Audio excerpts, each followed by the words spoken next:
Pavis Zouki, bonjour. Bonjour Jean-Claude. Merci d'être l'invité cette semaine de l'édition spéciale. Donc vous arrivez à point nommé, quoi. La campagne est officiellement lancée à Maurice, si j'en crois le président du MSM.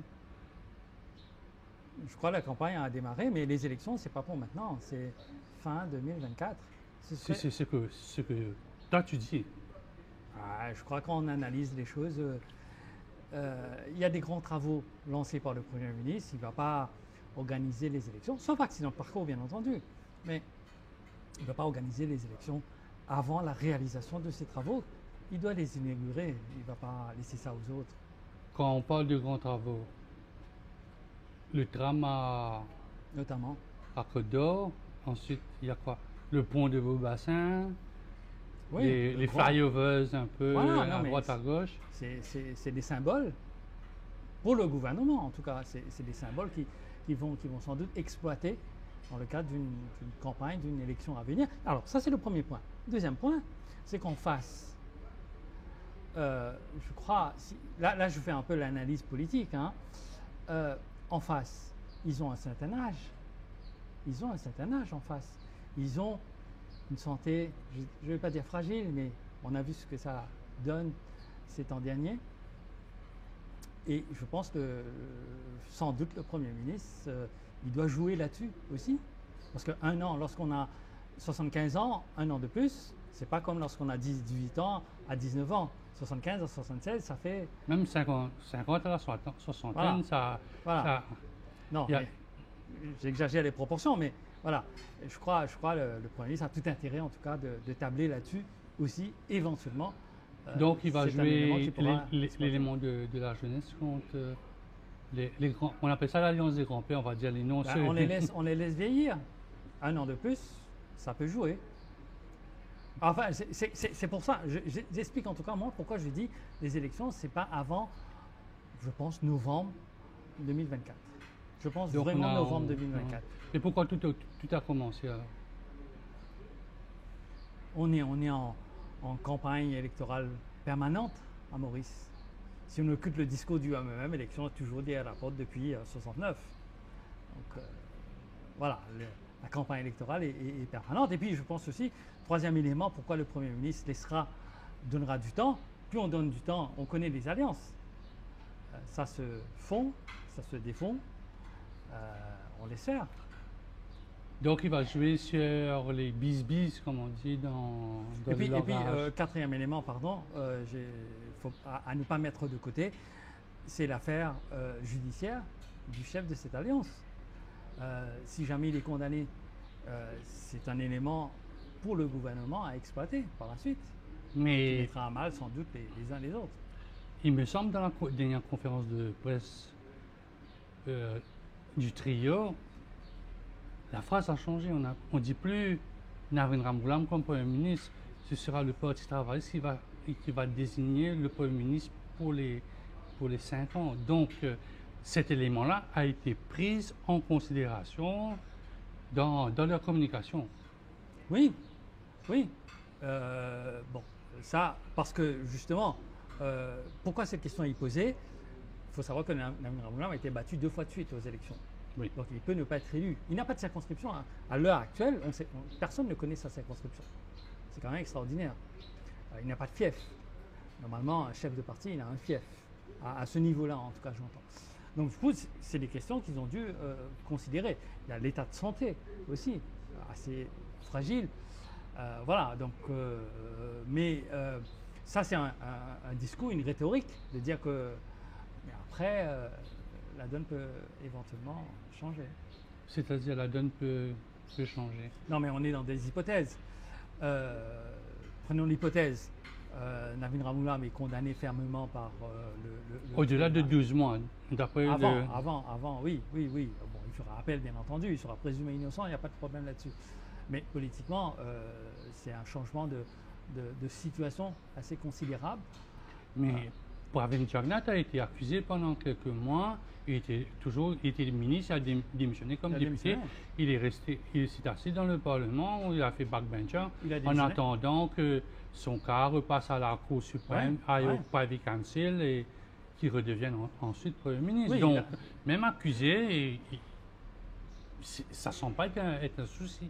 Non, alors si on se réfère au précédent de Pramit Jagannathan, que je ne défends pas bien entendu, il a démissionné comme ministre, Oui, mais pas comme député. pas comme député, comme ministre. Là, on a quelqu'un qui est chef de parti, chef d'une alliance. Donc effectivement, si jamais il se fait sanctionner, est-ce qu'il va il y aura une pression en tout cas qui se remette un petit peu quand même en cause. Je crois que c'est inévitable, inévitable. Et ça va rebattre un petit peu les cartes. Mais les forcément. cartes sont déjà battues là. Quand je regarde un peu l'aspect sur le terrain, pour une première fois, Maurice, on voit les partis extra-parlementaires, les partis émergents, avoir une certaine opinion, avoir une certaine force sur le terrain. On a vu tout récemment en Petite-Rivière, au Chibadin. Bon, il n'était pas accompagné de Patrick Belcourt. Ce dernier était en France parce que son fils joue au football, intégré en club. Mais on a vu la force des jeunes, et du Lion. De l'autre côté aussi, il y a l'association Rassemblement Mauricien de Nan de Bouddha, le LPM de Valaiden, José Moire, Def Sanassi aussi. Ils sont en train de faire des petits congrès qui sont en train d'avoir leur petit succès à côté. Oui. Alors, je pense qu'aux dernières élections, si on regarde un petit peu les chiffres, il y avait trois Blocs. blocs. Le bloc du gouvernement, l'opposition, les deux blocs de l'opposition, éventuellement si on rajoute les petits, comme on dit, partis, et puis les abstentionnistes. Là, je pense qu'on va vers 4. On va couper en 4. C'est-à-dire, il y aura le bloc du gouvernement affaibli, le bloc de l'opposition, Affaibli, on va voir. l'opposition de l'opposition. On va voir ce que ça va donner. Les extra-parlementaires. Alors, quand on dit extra-parlementaire, c'est que c'est un nouveau, ça incarne maintenant le changement, l'espoir, parce qu'on sait, les uns et les autres savent très bien, avec le bloc de l'opposition parlementaire, c'est un changement d'hommes, ce n'est pas un changement de système. On change vraiment les hommes à la tête, mais on garde plus ou moins le même système. C'est avec les extra-parlementaires qu'on changera, pas fondamentalement, peut-être, parce qu'il y a quand même pas mal de divisions entre les uns et les autres, mais on changera, au moins, on va essayer de retailler, revoir un peu là où ça fonctionne mal. Ça fait du mal en tout cas, il y a beaucoup de déviance. Et puis il y aura forcément aussi, c'est inévitable, le bloc des abstentionnistes. Donc voilà pourquoi je trouve un quart, 4 quarts. Ce qui unit pour le moment les extra-parlementaires, le ralliement pour la patrie aussi, c'est ni Navin ni Pravin. À part de ça, changer le système, tout le monde veut changer le système. Même le bloc Parti Travail, CMMM, PMSD veut changer le système. On parle de rupture. On est en train de... C'est comme si on fait un centre, mais comme si on est en train de me donner un miroir. Ah bon, regarde pas ça, c'est comme si c'est beau. De l'autre côté, c'est pareil. On veut faire la même chose. Non, je pense du côté des extra-parlementaires, il y a quand même une certaine volonté à ne pas répéter les mêmes choses. Par exemple, la MBC, le président inexistant, soumis complètement au Premier ministre, le speaker non élu qui sort de nulle part. D'ailleurs, même là tout à l'heure, je regardais ça encore parce que c'est tellement gros. La Constitution dit bien l'Assemblée nationale est composée des membres élus, ce qui laisse à penser lorsqu'on interprète que le speaker ne fait même pas partie de l'Assemblée nationale. C'est quand même gros. Donc c'est des choses qu'il va falloir changer.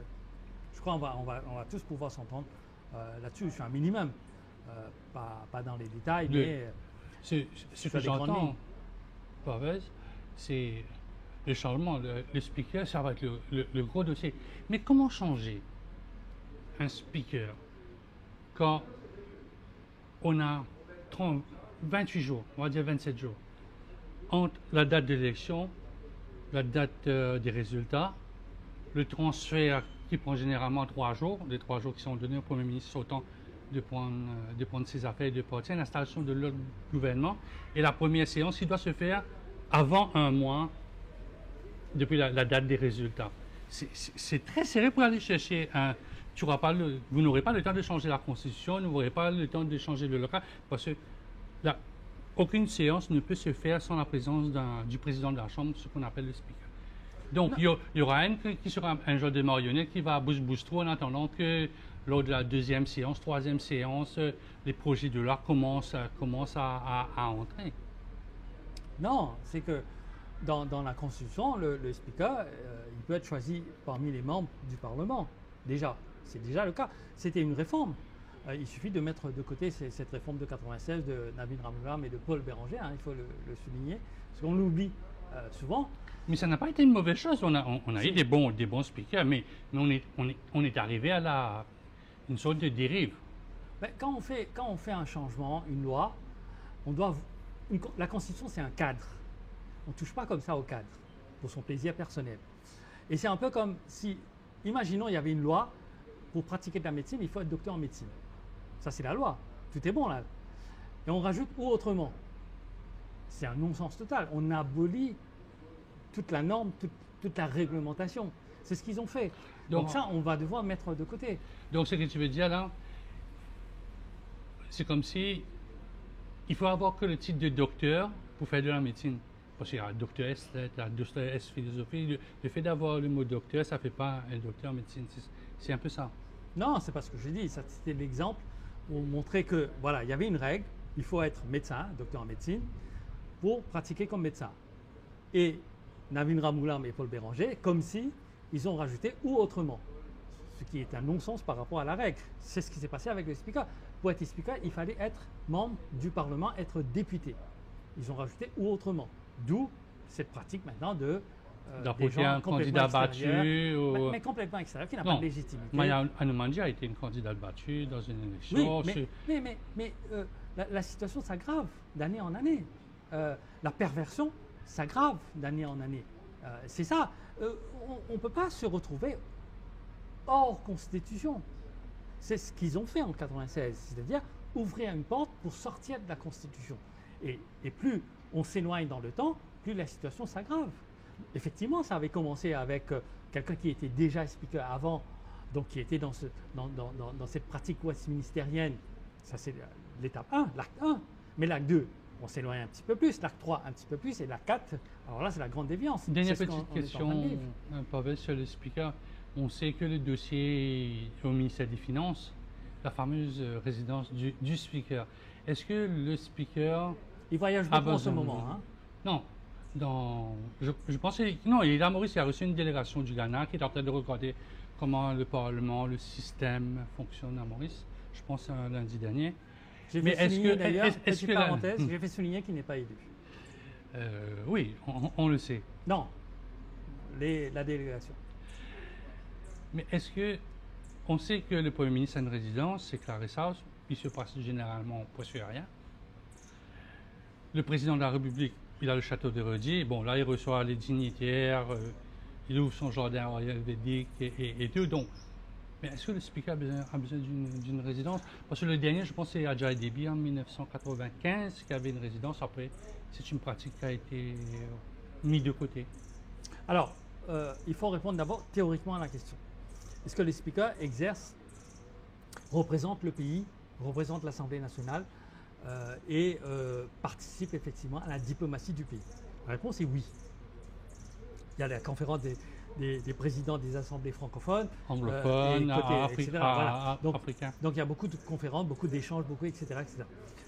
Dans ces conditions-là, rien n'empêche au speaker d'avoir effectivement une résidence pour qu'il puisse recevoir officielle. Il n'y a pas de problème là-dessus.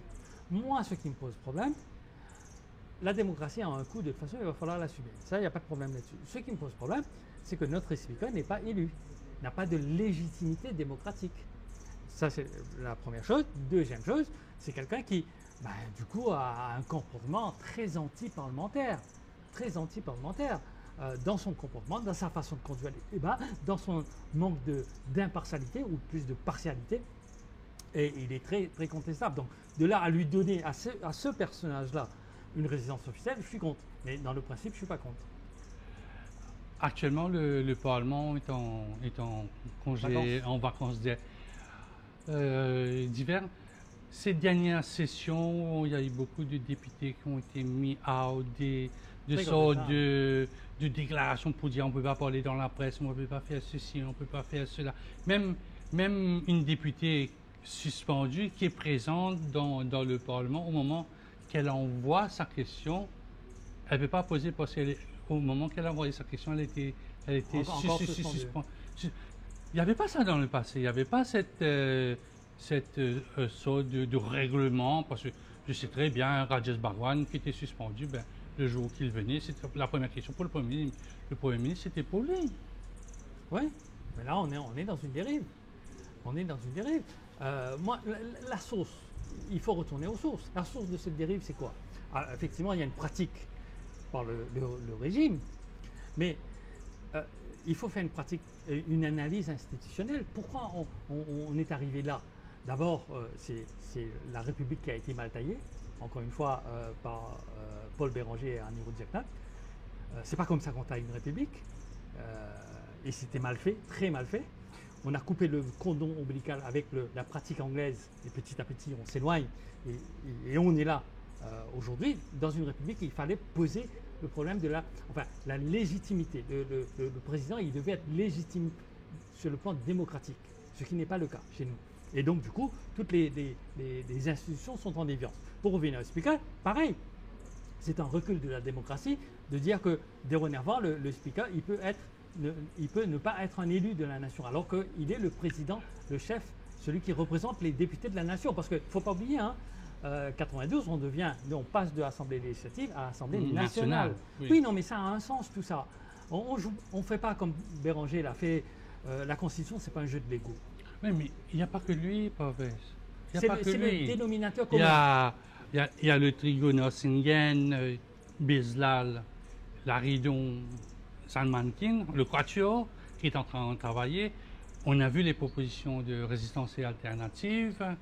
On me parle de l'autre côté, il faut changer la Constitution pour faire beaucoup de choses. C'est au niveau du LPM, du RM qui remonte. Juan Maurice avec Chéri Singh et Bruno Lorette. Tout le monde en parle d'un changement de Constitution.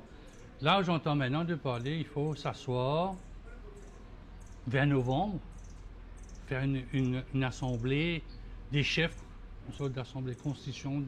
Disons, on va reprendre ça de la Révolution française pour créer cette deuxième République. Non. Ce que nous devons faire, c'est pas changer de constitution.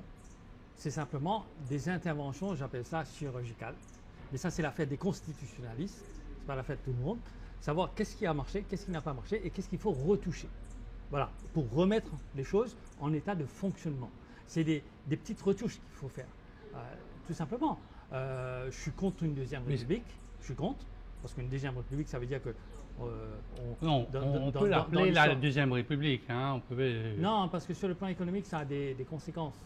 C'est-à-dire qu'on dit on va tout recommencer à zéro. Et là, forcément, les investisseurs, ils regardent, ils attendent de voir comment ça fonctionne. Comment le zéro fonctionne. Ben oui. Et c'est pas bon pour l'économie. Donc il y a plein de choses comme ça. Et donc, puis on n'a pas de précédent, on démarre tout, alors qu'on a quand même une tradition, une longue tradition. Alors on va vers la Constitution version 1.1 quoi. Non, dans tout pays, il y a des changements, mais un changement constitutionnel, ça se fait avec beaucoup de réflexion, pas comme on a fait la République, pas comme on a fait la réforme du Speaker en 96, c'est pas comme ça, pas comme on a fait l'Assemblée de Rodrigue aussi. Non, mais qui est toujours un modèle, ça fonctionne un peu. Au moins, Rodrigue peut décider certaines choses. On aurait pu mieux faire, mieux réfléchir dessus, mieux penser. Non, peut-être avec les adjutants, on regarde 20 ans après, bon, ça doit être fait. Non, c'était copié sur les Écossais, le Pays de Galles. On a recopié ça, on a mis ça chez les Rodriguez. Mais on aurait pu faire autrement. Mais il faut réfléchir. Hélas, c'est ce qu'on ne fait pas, je pense, suffisamment. De l'autre côté, l'Union socialiste mauricienne, l'USM, de Jack Brisbane, eux parlent de la création d'un gros comité, d'un sous-comité pour revoir toute cette question-là et venir avec un consensus, un genre de consensus vers mi-mandat pour changer le président, comment on nomme les chairmen, les responsables des conseils d'administration para-étatiques, ceux qui sont au poste constitutionnel, le président, le commissaire de police, le chef juge. Est-ce que ce serait une bonne pratique?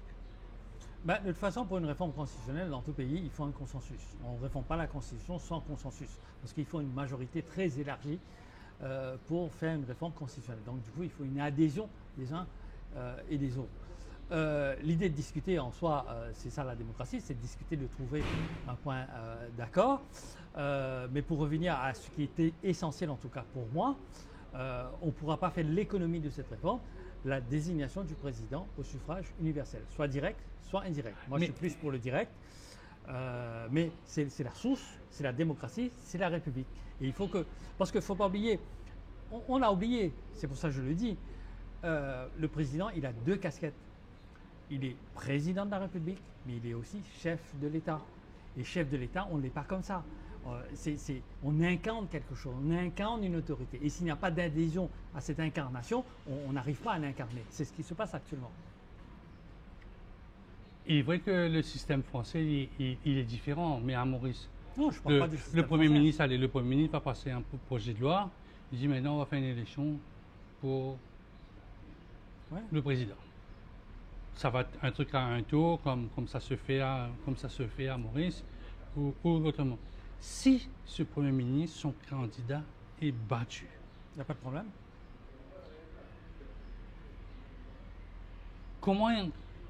quelle serait la situation entre ce président, peut-être du parti adverse, et lui, qui lui est le candidat d'un parti dont le leader a décidé, tu seras mon candidat à la présidence, je suis le président, maintenant tu dois m'écouter.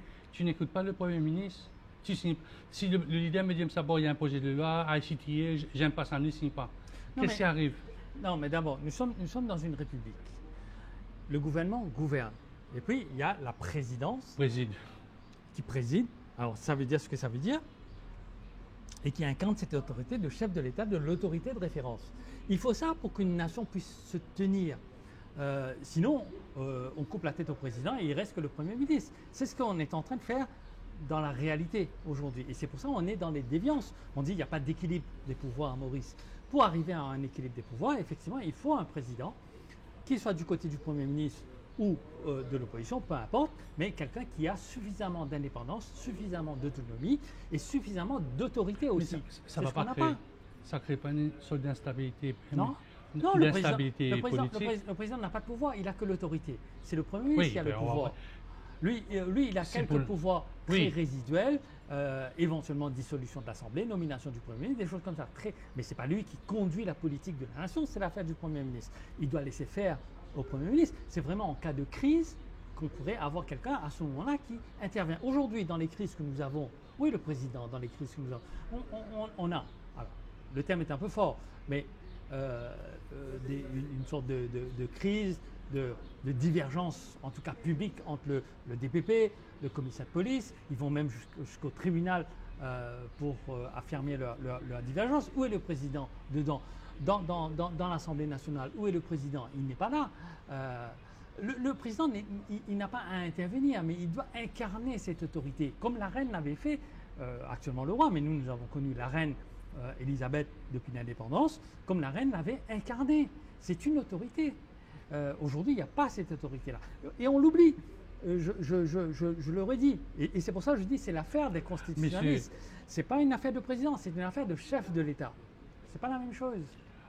On a vu très peu de présidents, je pense, sauf Kassam Youtim, de jouer un peu la différence. Le reste, on va lui poser des questions, il dit non, il ne va pas parler de politique générale, ça c'est l'affaire du gouvernement. Moi, je reste dans les grandes lignes. Oui, parce que justement, parce que la présidence a été mal taillée, puisque c'est mal taillé, donc du coup, on a eu un président affaibli de plus en plus jusqu'à ce qu'il s'efface complètement, et c'est le cas aujourd'hui, complètement soumis au Premier ministre. Et d'ailleurs, je crois, ça démontre comment ça a été mal taillé. Tous les présidents ont démissionné, sauf Bira Samiringado qui n'avait qu'un mandat de quelques mois. Non, mais ils sont obligés de démissionner. Non? Pourquoi? Le mandat est de 5 ans. Ils peuvent aller jusqu'au terme de leur mandat. Oui. Arriver. Mais tous, tous, ils ont démissionné. Oui, parce que le temps qu'eux, ils sont élus, on va mettre ça, élus au Parlement comme président, il y a 2-3 mois qui sont passés, le temps que le nouveau gouvernement vienne. Non. Il y a eu des tractations. Non, non, non, c'est pas pour ça. Ils ont envoyé leur lettre de démission Oui, oui, et, oui. et mettre fin à leur mandat eux-mêmes. Tous. Kassamoutim, Bon, Annie Kassamoutim a Rojaniat, été autour du Karl programme. Hoffmann, Karl Karl Hoffmann. Hoffmann, Il y avait, Amina non, il y avait eu un Jarid. changement de régime aussi. Non, mais peu importe. Mais tous, ils ont démissionné. Oui, oui. Tous. Non, mais on doit s'interroger. Pourquoi tous les présidents démissionnent au bout de quelque temps? Ça pose quand même un problème. C'est le système. C'est le système. S'ils sont du parti opposé, on a vu son parti, hein, Kailash Prayag, il restait quelques temps, le temps que la machinerie, que Mme Garib Fakim arrive et Balen Rayapouri. Tout ça, il y a toujours un petit flou après. Non, mais c'est que. Pourquoi? Parce que dans le système, c'est pour ça que ça a été mal taillé en 91, le Premier ministre peut écraser le président. Et on ne peut pas avoir un système où le Premier ministre écrase le président. C'est un dysfonctionnement des institutions, c'est un déséquilibre des institutions. Et le SCP dans tout ça? Alors, où est-ce que. Là, tu es à Maurice, en négociation, en préparation. Parce que je vais poser les mêmes questions que la dernière fois. Vous allez participer à bien l'élection? entendu. Vous allez participer? Ah, on l'a fait, on l'a toujours fait. Et on va le refaire, bien entendu. Il n'y a pas de doute là-dessus. Où sont les têtes? On sait que toi, tu es en France, tu interviens sur les radios, tu écris dans les journaux, mais les locaux, je ne les ai pas vus depuis un bon bout de Il y temps. aura des candidats. Alors, hélas, il y a un éclatement du paysage politique. Il y a beaucoup de groupes, de petits partis, etc. Et on va certainement tous s'entendre le moment venu et participer Là, aux élections. c'est un phrasé de grand parti. Le temps voulu, il y a l'éclatement de machin chouette et tout. Non. Tu retournais un peu tu rentrais dans la routine. Non, non. Ma réponse a été claire et nette. On sera aux élections comme on l'a été. Qu'est-ce que nous faisons, nous, RCP? Nous incarnons, nous essayons en tout cas de le faire, de faire des propositions, parce qu'il n'y en a pas dans le paysage politique. Très peu. Il y a les 80 propositions, il y a le LPM, le RM a présenté son programme. Tous ces extra-parlementaires, ils ont déjà un calendrier établi. Oui, sauf que les parlementaires n'en ont pas. Non, voilà. ils en ont. On a eu des brides. Non, mais il faut être sérieux. On ne propose pas comme ça des choses à la va-vite. Lorsqu'on parle de la Constitution, il faut analyser, il faut expliquer pourquoi, il faut changer, qu'est-ce qui n'a pas marché. Il faut vraiment analyser la chose. Mais je ne vois pas d'analyse. Je vois des mesurettes, certains appellent ça de manière cosmétique, mais balancées comme ça à la figure. C'est pas le RCP n'a jamais fonctionné comme ça. On analyse la chose et on vient avec une proposition sérieuse. Qu'est-ce que vous proposez? Qu'est-ce que vous me proposez? Il y a les 80 réformes du Réforme, il y a les 100 premiers jours du LPM, le RM a déjà fait. On sait ce que... Par exemple, allez, je vais mettre la Constitution de côté parce qu'on a beaucoup évoqué. Mais regardons un autre domaine qui est complètement en faillite. La police. La police est en faillite aujourd'hui. Toutes les affaires se font rayer, enfin les affaires les plus médiatisées, j'entends.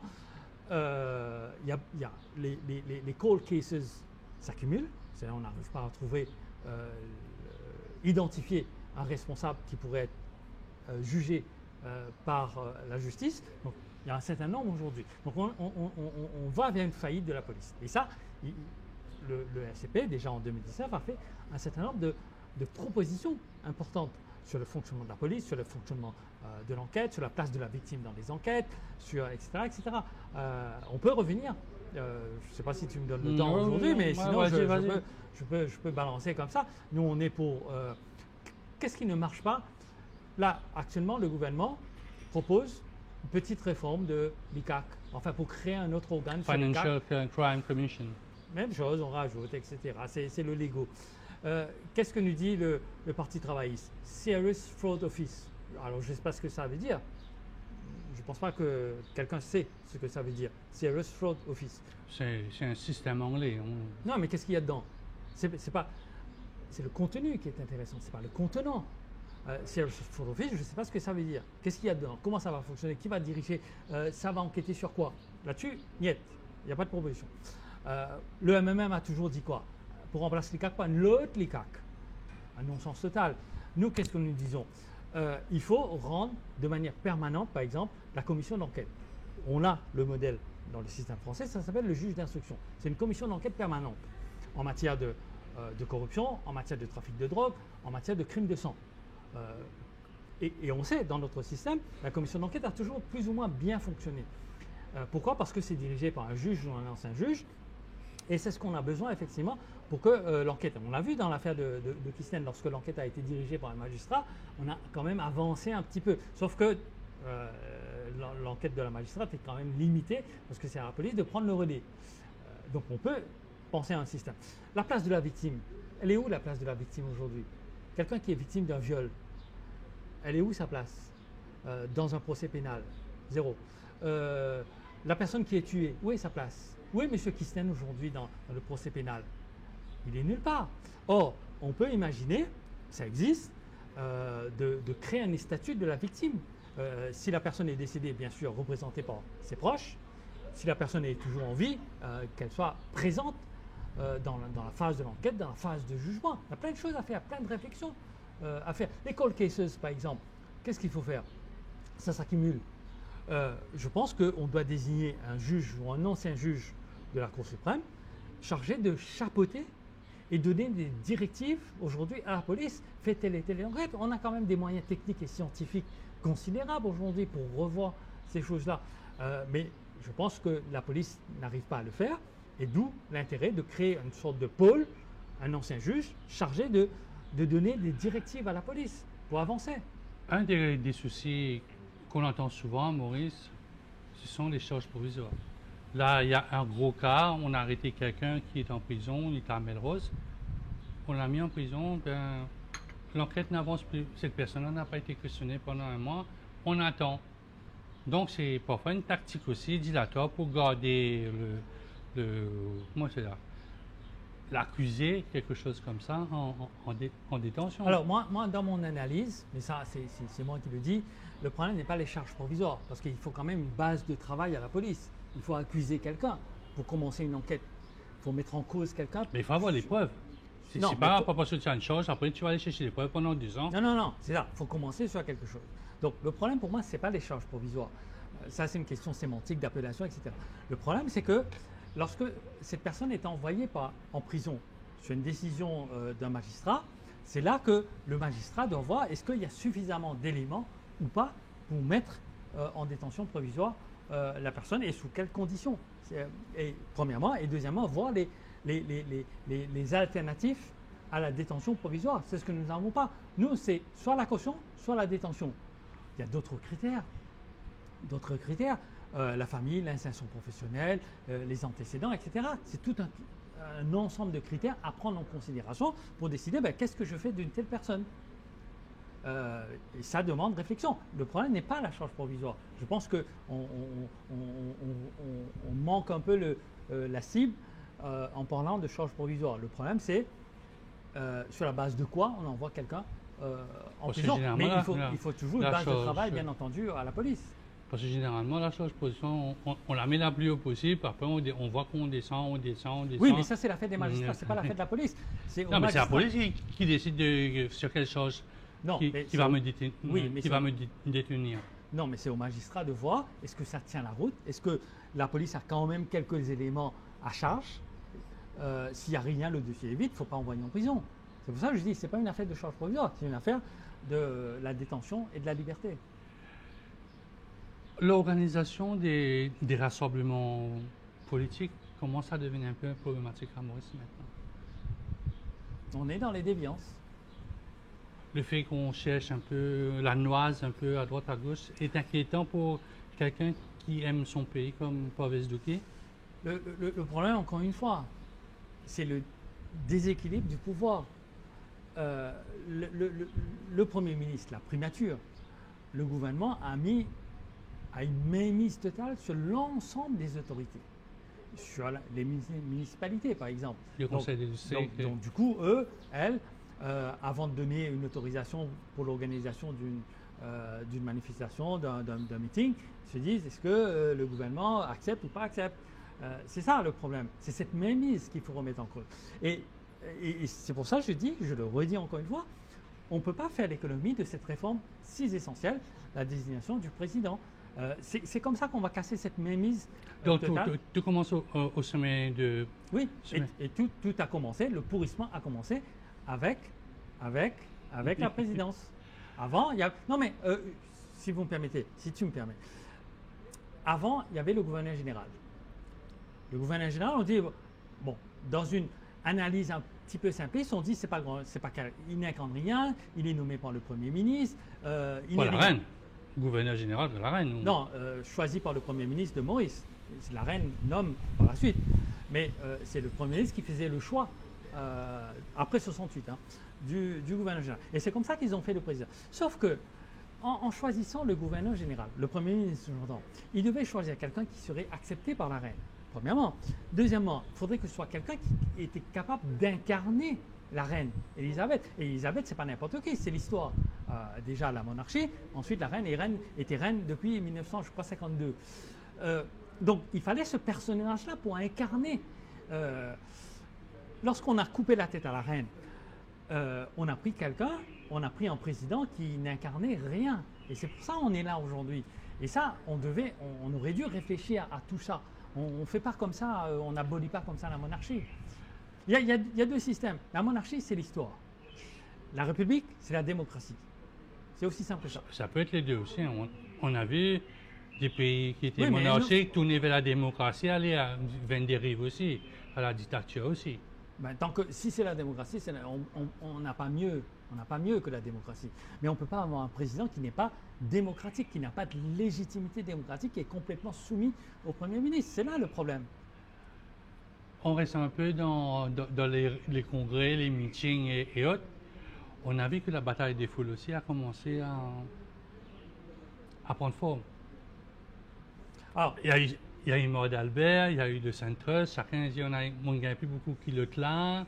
Il est pour nous-mêmes plus fort. La jeunesse est avec nous. Le troisième âge avec Reform Party. J'ai vu quelqu'un sur mon vu. Est-ce que le public mauricien est encore, l'électorat est toujours dans les photos des foules? Une partie de l'électorat. Mais je crois que peut-être cette année, en 2024, peut-être plus qu'avant, je crois qu'il y aura encore plus une force tranquille. Il y a des gens qui ne disent rien, mais qui, au moment du choix... Ceux qui regardent. L'autre phénomène, c'est les réseaux sociaux. Bon, 2014, on a vu, Viremam, c'était sur Facebook. Maintenant, il y a des petites applications, on va le dire, TikTok. Oui, bien sûr. Moi-même, j'ai commencé à balancer des congrès sur TikTok, mais c'est phénoménal. Il y a des personnes qui suivent.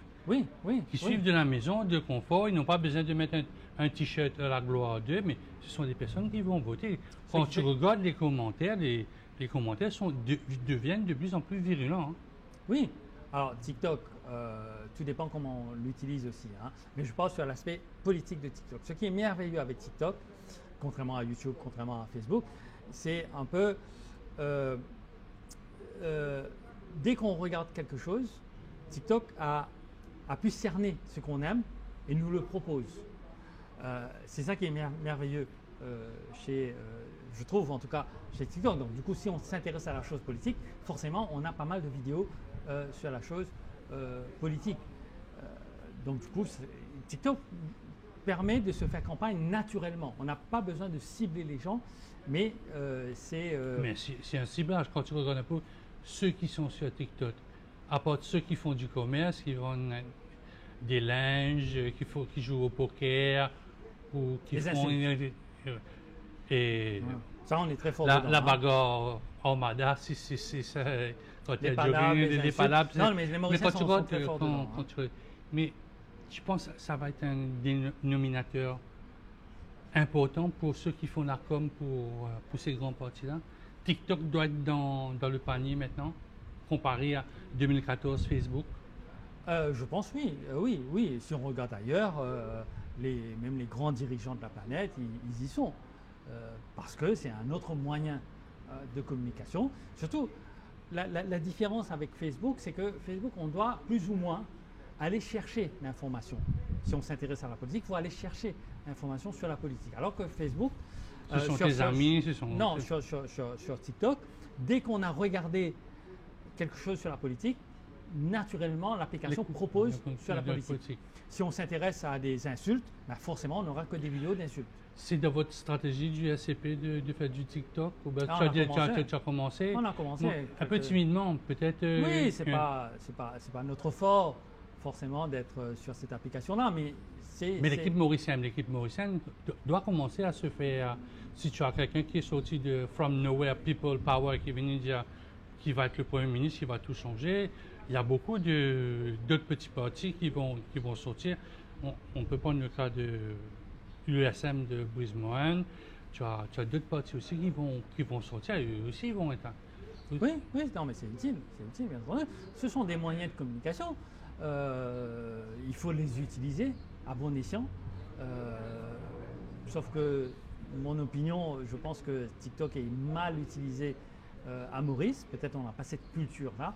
Il y a, je trouve, beaucoup trop d'insultes, beaucoup trop de palabres sur TikTok. En ce qui concerne... Après, c'est pas filtré aussi de toute façon. Non, mais en ce qui concerne les vidéos mises en ligne par les Mauriciens et Mauriciennes. Mais l'homme politique... Comparé à d'autres pays.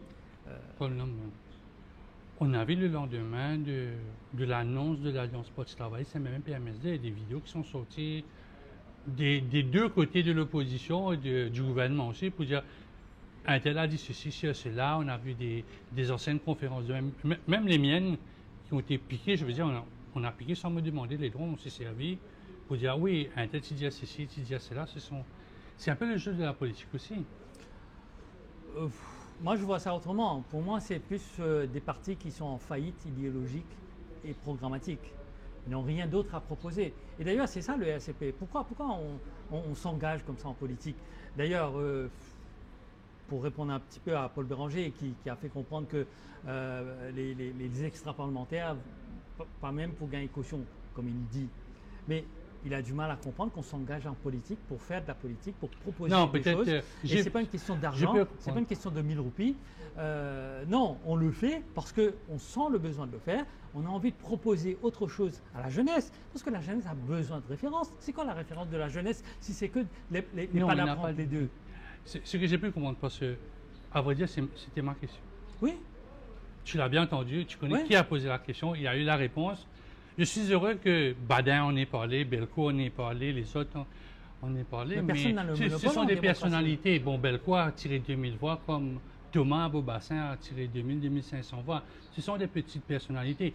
Il n'a jamais dit à aucun moment que les petits partis qui ne peuvent pas venir, parce qu'ils savent qu'un petit parti, c'est quoi, 200, 300. Ce sont des petites personnalités. Oui, mais 200, 300, on est capable de faire perdre l'autre. Oui, oui. Vous avez ce droit-là. Je pense qu'il a été clair, mais il a visé il a mis le cadre dans sa circonscription. Il parlait de Patrick Belcourt. Il ne peut pas dire qu'on n'a pas le droit. Non, on n'a pas dit. Non, justement, c'est pas ce qu'il dit. Mais en disant que nous, on va faire le jeu du gouvernement. C'est de nier d'une certaine manière le droit de pouvoir dire autre chose. Ce qu'il a envie, c'est qu'il y a le gouvernement et puis lui, l'opposition. Mais non. Étant donné que si je regarde ça, c'est un grand angle, avec tes yeux peut-être. J'ai le gouvernement, j'ai l'opposition divisée en deux, parce qu'il y a un qui ne veut pas Navin, qui ne pourra pas parler avec Navin et négocier, et l'autre qui ne veut pas Pravin. Donc on retourne dans la course d'un bloc à 3. À qui ça va faire? Quand je regarde le discours du leader du Reform Party à Petite-Rivière, il ne vise pas l'électorat du MSM. Il dit j'ouvre les bras vers les militants qui sont déçus. Donc, la visée, j'écoute Jolie Jongor. Jolie Jongor dit un parti pareil comme MMM, tu gagnes 10, 20. Donc, il y aura 40 personnes qui n'auront pas de ticket. Donc, la sauce, on puise tout le temps chez les militants, on ne puise pas dans le MSM.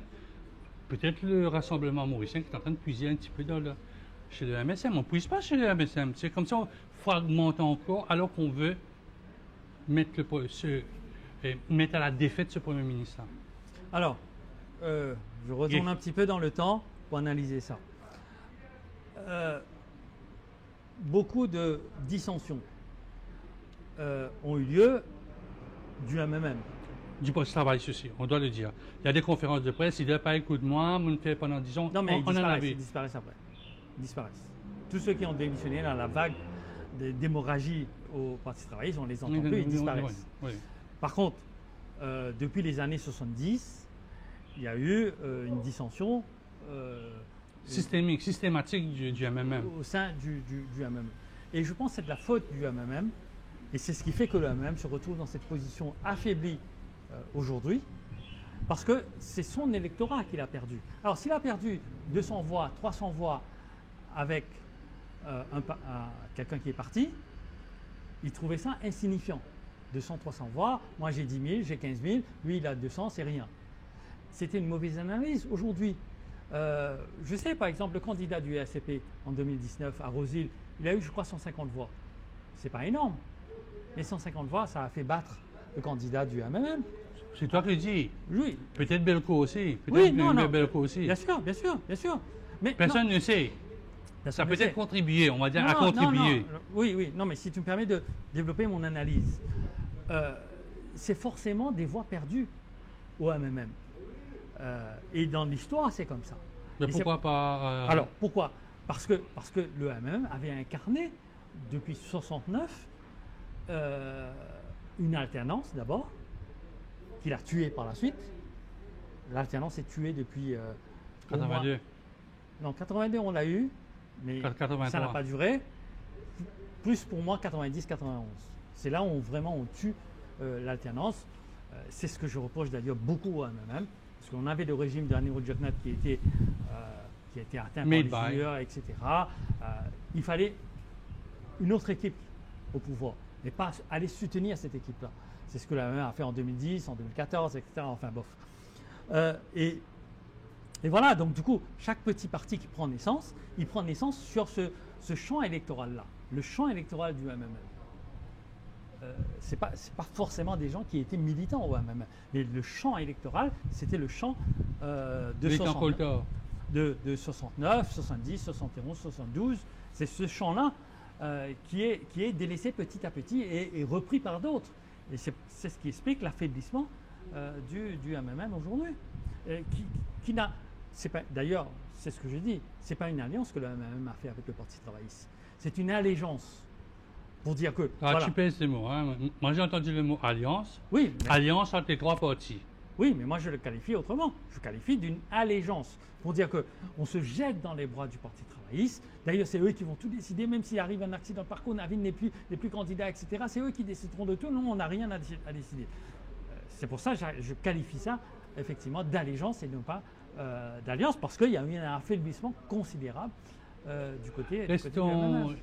Dernière question, restons au MMM, le retour de Madame Delou, qui a pris son bâton de pèlerin, qui va aller tâter le terrain et qui va décider. Parce que sans doute tu as vu la conférence de presse pour dire, bon, il a, comment dire, en mauricien, il a fait un peu mot essoufflé.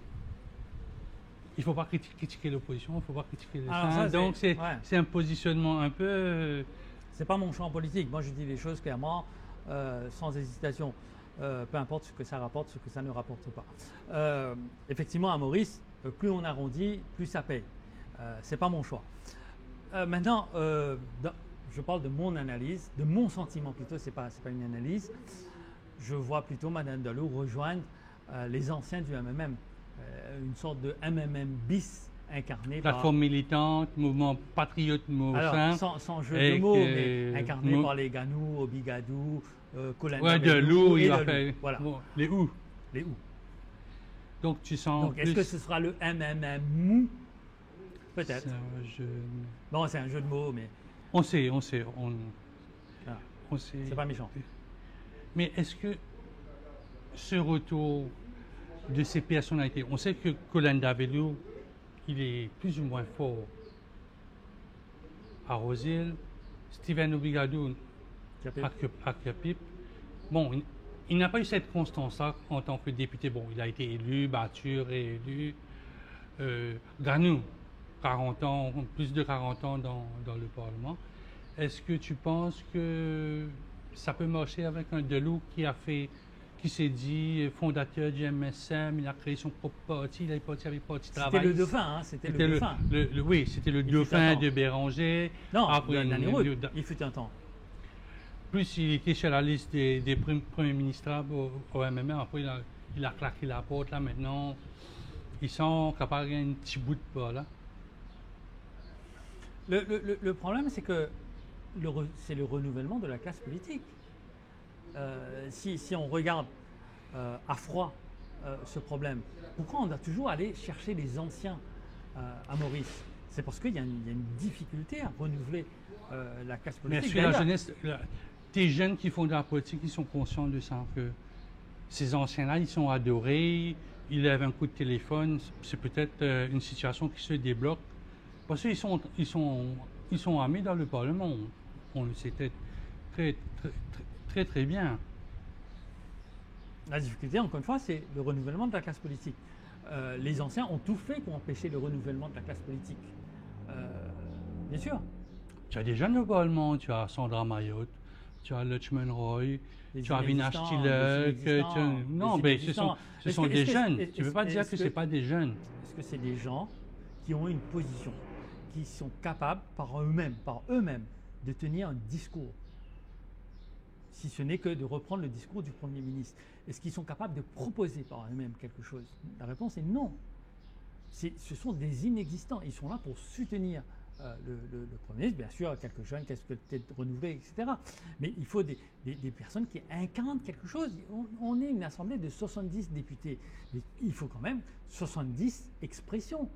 Et pas des gens complètement soumis. Et c'est là la difficulté. Et c'est, je pense, pour ça aussi que beaucoup de jeunes aujourd'hui ne s'engagent pas, parce qu'il n'y a plus de référence en politique. Il n'y a plus de référence idéologique, intellectuelle pour un jeune en politique. C'est un parcours obligé. Tu es obligé de faire le primaire avant d'aller le secondaire. Tu es obligé de passer par le secondaire pour aller faire le CSIR. Il y a des passages obligés pour changer le système. On veut changer le système par Vezdouki. Puis il faudra jouer ce jeu-là. Après, la VAR en football est venue après des années. Longtemps, c'était le sifflet. L'arbitre avait pris la décision, c'était fini. Game over, c'était la décision était shop. Il n'y avait pas à discuter. Maintenant, on a la VAR. On va regarder si c'est bon, si ça a dépassé la ligne, s'il y avait offside ou pas. Tu as toujours, mais à cette époque, il faut... Est-ce que Jean-Claude Leroy a eu un téléphone sans fil avant d'avoir le téléphone portable? Forcément, la réponse est peut-être non. Peut-être non. Sans fil, oui. Mais beaucoup de personnes sont passées du téléphone filaire au téléphone portable, sans passer par le sans fil. On est d'accord. Le changement peut venir comme ça. C'est comme ça dans beaucoup de pays au monde. Je ne vais pas me référer. Regardons dans nos deux pays de référence, qui est la France, qui est l'Angleterre. Mais regardons l'équipe dirigeante, les deux, Macron et M. Sunak en Angleterre. C'est deux jeunes. Sauf qu'on est dans des systèmes où on est capable de renouveler la classe politique, soit en interne, au sein même des partis politiques. C'est le cas des conservatives. Sunak est arrivé au sein. Chez nous, non. C'est pas. D'ailleurs, disons les choses clairement. Est-ce qu'il y a des partis politiques à Maurice? La réponse est non. Moi, ce que je dis, c'est que nous avons des entreprises politico-familiales. C'est des familles. C'est rassurant. Parce que le modèle économique mauricien a toujours été des entreprises familiales. Jusqu'à tout récemment, 10, 15, 20 dernières années, j'avais la famille Harel, la famille Taylor, la famille Lagesse, la famille Karamji. Leurs noms sont toujours là. Tu as le groupe Karamji. Oui, mais je ne parle pas d'économie, je parle de démocratie. Oui, mais c'est toujours le modèle économique va aller sur le modèle.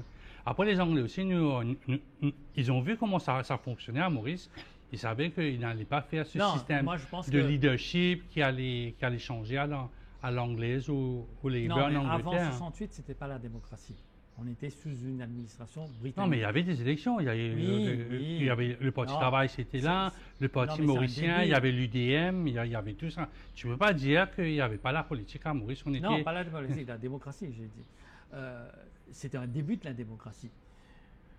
Depuis 1968, on aurait dû basculer dans autre chose, dans vraiment une démocratie. Mais on n'a pas eu de réforme.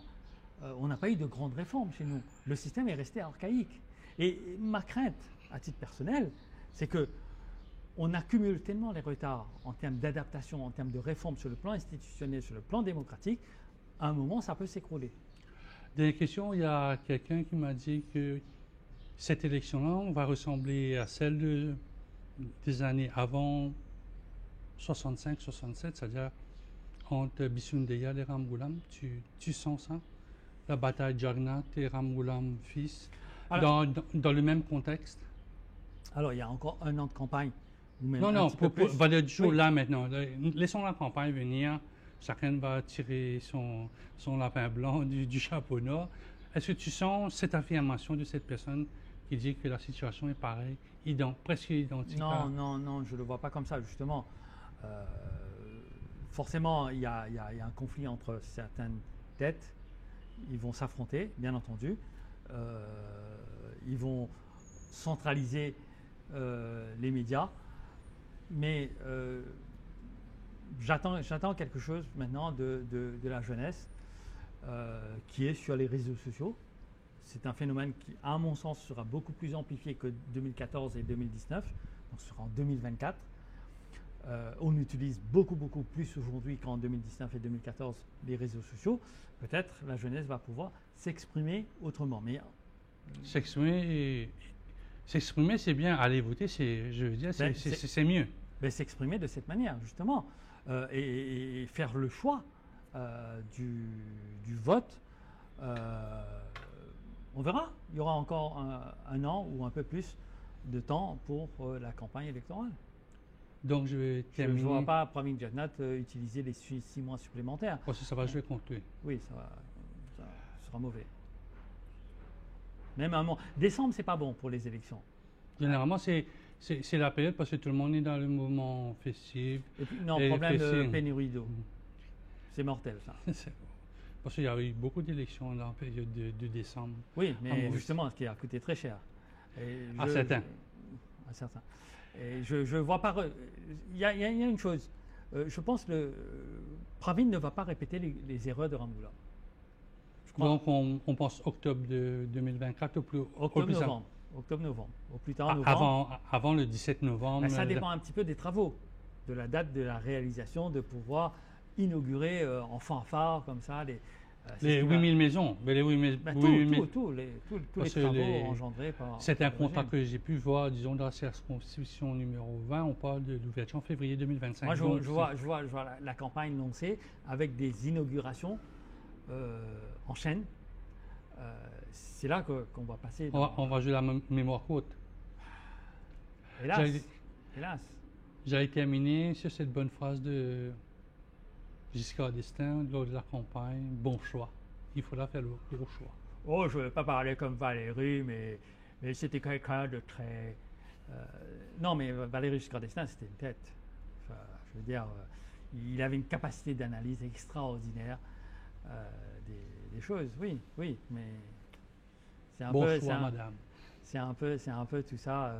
Tout ça est un peu perdu. Nostalgique. Oui. Pavel Zdouki, merci beaucoup.